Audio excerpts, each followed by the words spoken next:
नमस्कार, जय श्री राम दोस्तों। तो शादी विवाह के गीत लेके आयल मैंने देखी लोग, थोड़ा गला भी खराब हो गया बा, लेकिन यही में गावतानी और डालतानी और अपन प्यार दुलार सब बनाए रखी लोग।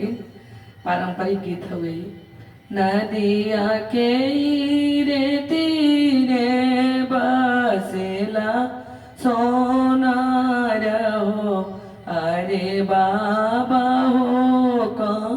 वाना बाबा के पड़ेला कारो, अरे चाचा हो कमाना चाचा के पड़ेला कारो, अरे भैया हो कमाना भैया के पड़ेला हरवा तू गड़ी दे सोनर मीनावा जड़ाई हो, यारे नाथिया के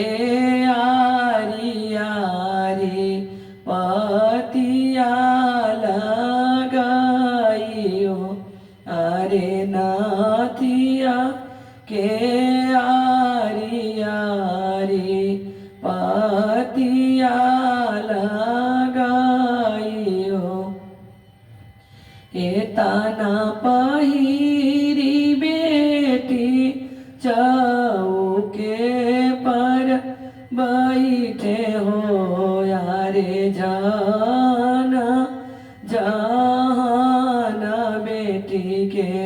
नाए ना ढूंढे लो रहो, अरे झार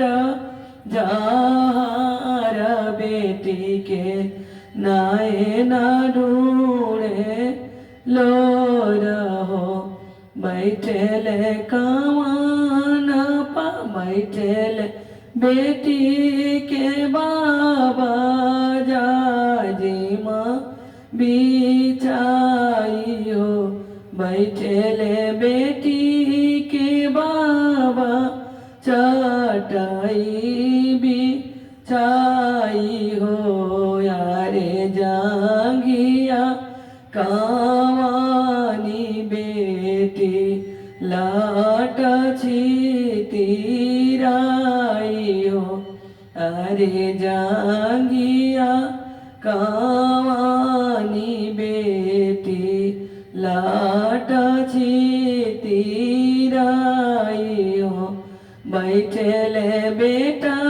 के बाबा जाजी माँ बिछाई हो, यारे गोदिया कावाना दूल्हा का चरेले पाना हो, अरे गोदिया कावा न दूल्हा पाका चरे